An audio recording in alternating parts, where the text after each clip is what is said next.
ఇక్కడ చేయొచ్చు కానీ చంద్రబాబు నాయుడు పవన్ కళ్యాణ్ ఇప్పుడు ఒకటైనా ఆయన సపోర్ట్ ఏమైనా ఒకవేళ వస్తే గెలుస్తారంటారా?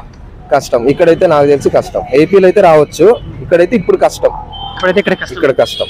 చంద్రబాబు నాయుడు సీట్లు అయితే రావచ్చు కానీ సీఎం అంతా అయితే ఇప్పుడు కష్టం. ప్రెసెంట్ చంద్రబాబు నాయుడు సపోర్ట్ ఉన్నా కానీ గెలిచకపోవచ్చు అని అంటావా?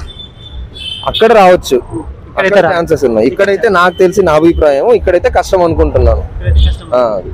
తెలంగాణలో సపోర్ట్ ఉందా, ఏపీలో సపోర్ట్ ఉందా? ఏపీలో ఉంది ఎక్కువ. తెలంగాణలో ఎందుకు లేదండో? అంటే తెలంగాణలో ఒకటే పార్టీ, ఒకటి రెండు, నాకు అంత తెలీదు ఇక్కడ గురించి. ఇక్కడ గురించి ఏంటంటే మామూలుగా పవన్ కళ్యాణ్ ఇటు అటు చేస్తే కొంచెం కష్టమైపోతుంది, చేస్తే ఏపీలోనే చేయాలని. ఇక్కడైతే వద్దని నా అభిప్రాయం.